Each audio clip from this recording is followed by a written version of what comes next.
is for educational purposes only, not intended to treat, cure, diagnose, or prevent sicknesses, illnesses, or disease or mental health issues. If you're making any lifestyle changes to your health and wellness routine for yourself or your family, please consult a medical doctor first. Let me say that one more time. This broadcast is for educational purposes only, not intended to treat, cure, diagnose, or prevent sicknesses, illnesses, or disease or mental health issues. If you're making any lifestyle changes to your health and wellness routine for yourself or your family, please consult with a medical doctor first. Today, I'm going to briefly go over something on today entitled Herbal Therapies for Type 2 Diabetes. Herbal Therapies for Type 2 Diabetes.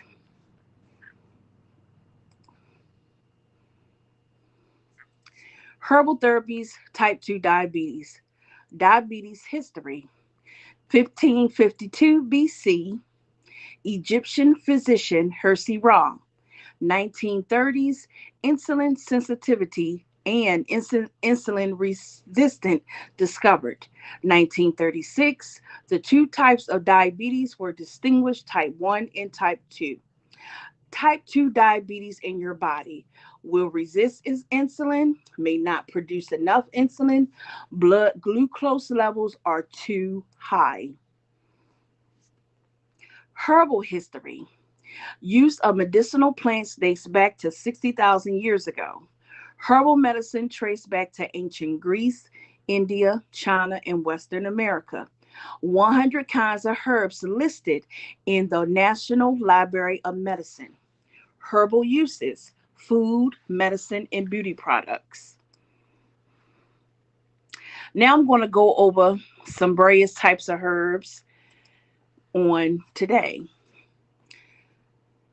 Once again, this broadcast is for educational purposes only, not intended to treat, cure, diagnose, or prevent sicknesses, illnesses, or disease or mental health issues. If you're making any lifestyle changes to your health and wellness routine for yourself or your family, please consult with your medical doctor first.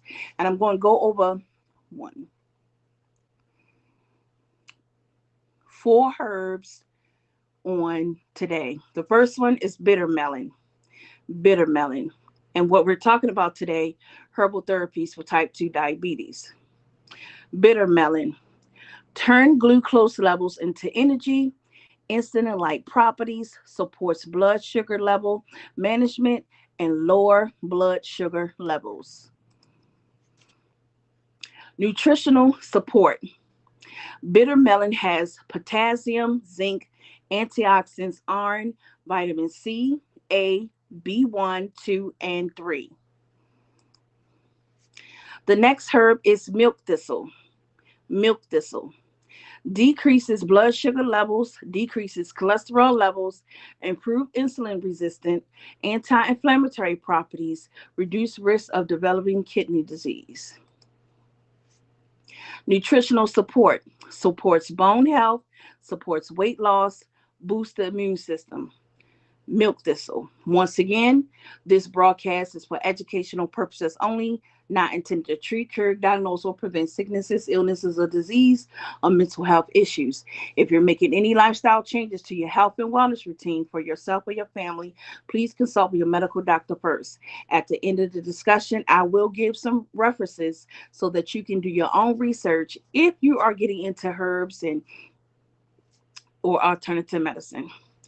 The next herb is aloe vera. Aloe vera. Lowering LDL cholesterol, stimulate insulin and pancreas, reduces number of sugars absorbed in the intestines, anti-diabetical properties. Nutritional support for aloe vera. Amino acids, vitamin A, C, and E, vitamin B12, and 75 active constituents.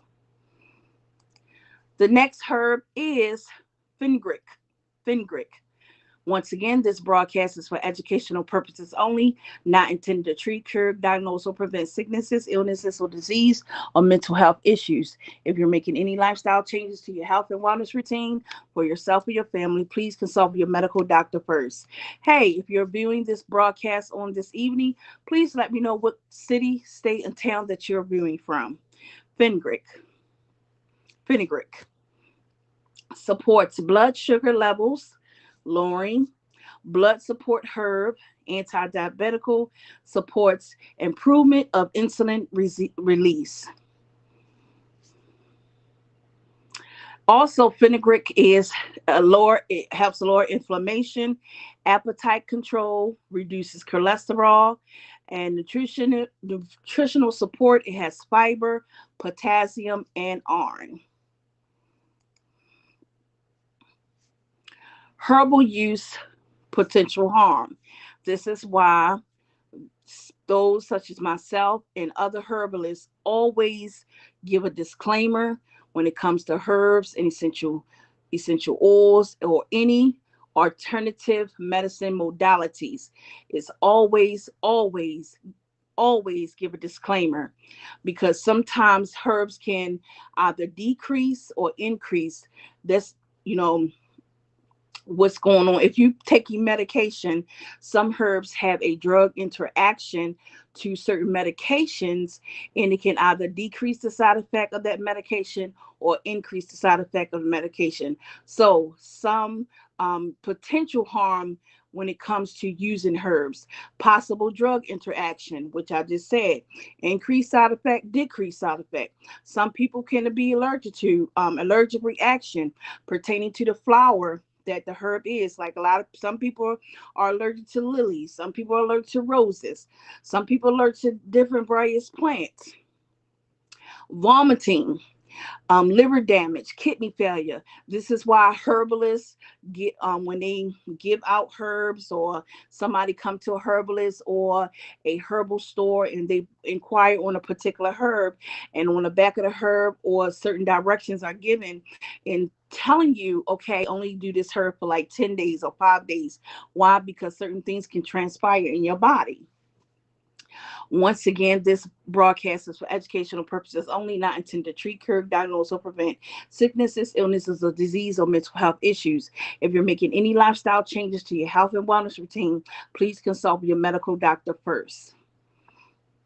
Some herbs, if you keep using it for a long period of time, that means if you go to a herbalist today or tomorrow, if you speak to your doctor and your doctor clears you to say, okay, it's good for you to use a particular herb, and your doctor may say only use that herb for maybe 2 days or 3 days.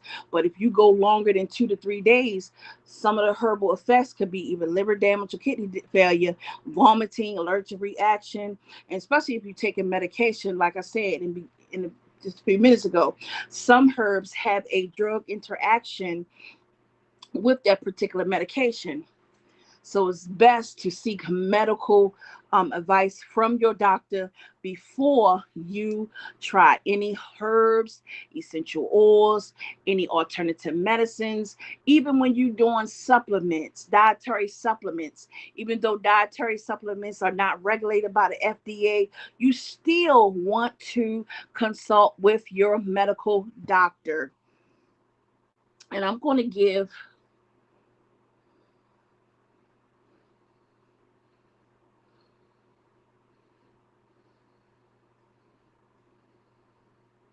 one reference on today.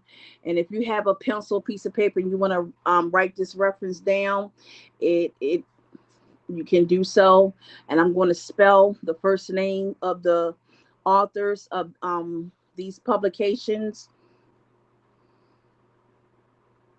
The first one is Ranade,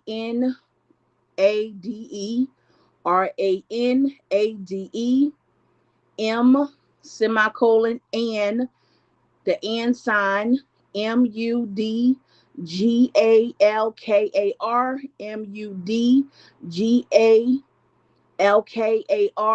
in 2017. And the publication is A Simple Dietary Addition of Fenugreek Seed Leads to the Reduction in Blood Glucose Level, a parallel group randomized single blind trial, AVU hyphen 38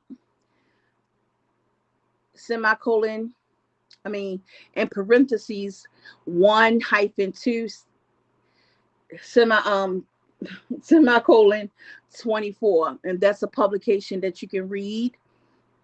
The next publication is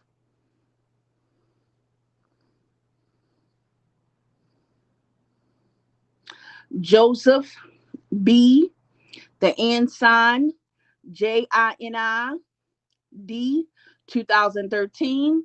And the publication is Antibacterial Effects of Melon, MON. I can't even see my own writing. MON. MOMORDICA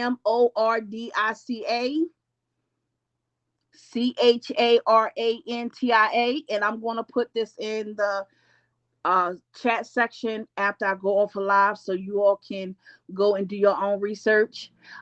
In hyphen bitter melon and its medicinal potency, Asian publication, Pacific Journal of Tropical Disease, number 3, in parentheses, number 2, semicolon, pages 93 to 102. And those are the two publications that you can read. One is for fenugreek seed, and the one is for bitter melon. And on today, I talked about herbal therapies, type 2 diabetes. This broadcast is for educational purposes only, not intended to treat, cure, diagnose, or prevent sicknesses, illness, or disease, or mental health issues. And I'm going to go over the herbs one more time. The first herb is bitter melon. Turns glucose levels into energy. Insulin-like properties, supports blood sugar level management, lowers blood sugar levels. The nutritional support for bitter melon is vitamin C, A, B1, 2, and 3. It has potassium, zinc, antioxidants, and iron. The next one is milk thistle. Decreases blood sugar levels, decreases cholesterol levels, improves insulin-resistant anti-inflammatory properties, reduce risk of developing kidney disease. And the nutritional support is it supports bone health, supports weight loss, and it boosts the immune system. The next herb is aloe vera. Everybody use aloe vera once in their lifetime. Some people put it in their hair. Some people put it in their beauty products. Aloe vera is, some people put aloe vera gel on cuts and burns and different things like that. So aloe vera is a well-known herb. Lowering LDL cholesterol, stimulate insulin in the pancreas, reduces number of sugars absorbed in the intestines, anti-diabetical properties. The nutritional support for aloe vera is it has amino acids, vitamins A, C, and E, vitamin B12, and 75 active constituents. And the last herb is fenugreek. Some people say fenugreek seed. There's fenugreek powder. You can find this in a herbal store, even in Walmart sells it. Once again, this broadcast is for educational purposes only, not intended to treat, cure, diagnose, or prevent sicknesses, illnesses, disease, or mental health issues. If you're making any lifestyle changes to your health and wellness routine, please consult your medical doctor first. Fenugreek supports blood sugar levels, blood support herb, anti-diabetical, supports improve of insulin release. The nutritional support for fenugreek, it lowers inflammation, it's an appetite control, reduces cholesterol, it has fiber, potassium, and iron in it. So once again, this broadcast for educational purposes only, not intended to treat, cure, diagnose, or prevent sickness, illness, or disease, or mental health conditions. If you're making any lifestyle change to your health and wellness routine, please consult with your medical doctor first. And my conclusion is more middle-aged Americans embracing natural remedies, and more research and development is needed when it comes to herbal therapies and type 2 diabetes. And I gave 2 references. You may be saying, where did you get this, or how did you come about this? Well, this was a capstone project that I had to do for college. And so I have a master's degree in complementary alternative medicine. And I'm sharing with you a capstone project PowerPoint that I had to do for one of my classes, which I got a A plus in. Um, Woohoo! So I was so excited. I've been finished school, but I'm now using everything that I learned in school to help educate people on complementary alternative medicine and other modalities when it comes to alternative methods that can work alongside with conventional treatment, conventional methods. Once again, this broadcast is for educational purposes only, not intended to treat, cure, diagnose, or prevent sicknesses, illnesses, or disease, or mental health issues. If you're making any lifestyle changes to your health and wellness routine, please consult with your medical doctor first. Thank you all for coming out today and tuning into today's broadcast. And you can go back and I will post the two references that I mentioned in today's broadcast. Have an awesome day.